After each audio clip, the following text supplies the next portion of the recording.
I'm Dylan Pribbits, and these are my beads of courage. The way we found out about Dylan's condition was that he had been regularly ill, like continuously with flu symptoms and signs of depression. And then there was just a point where the flu diagnosis was just not enough for me. So I took him to the emergency room, and that's when they found the tumors. By the time the CAT scan results were back to us, they already had the helicopter to airlift him to AI DuPont. He had been flown in, and we were very worried about whether he would survive the night. Fortunately, we were able to determine that he had something called a central nervous system germinoma. This was a little disturbing because I didn't understand, how an 11-year-old can be diagnosed with cancer.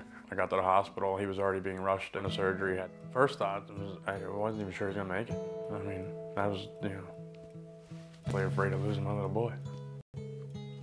It was extremely hard to see Dylan go through.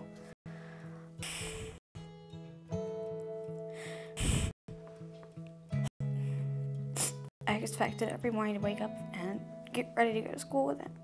And it just didn't happen. He wasn't there. Dylan was a previously healthy little boy, and then the very next day diagnosed with a malignant brain tumor. And this is devastating for a family. We made an immediate referral over to the Ronald McDonald house. It was kind of an awe-struck thing that the organization existed, that so many people had their hands into making sure our family, the other families in the house, got what they needed. After careful discussion with the other doctors who were part of his care team, we recommended the radiation-only approach. But fortunately, this type of cancer, the germinoma, is very sensitive to therapy. The cure rate using modern therapy is probably in the order of 80 to 90% long-term cure. He found out that, number one, the Ronald McDonald House was so close. It was something that he trusted, and it was a name he understood. He didn't have a fear after that. Having my parents nearby did help me a lot. I felt like they could always come over every day. Dylan was finally able to come here. People already knew about him, so when he walked in the door, they knew his name. The Ronald McDonald House was great because I could just stay there with him, and there were no doctors or nurses or beeping machines everywhere.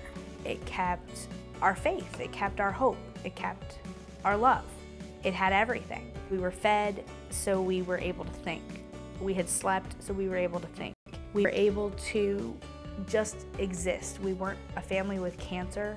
Here, we were a family. It is a separate building, so they really feel like there's a clean break when they leave the hospital and go to this separate building. We did not pay to stay at the Ronald McDonald House. Financially, it was, kept us afloat. We were told from the beginning that that was the least of our worries.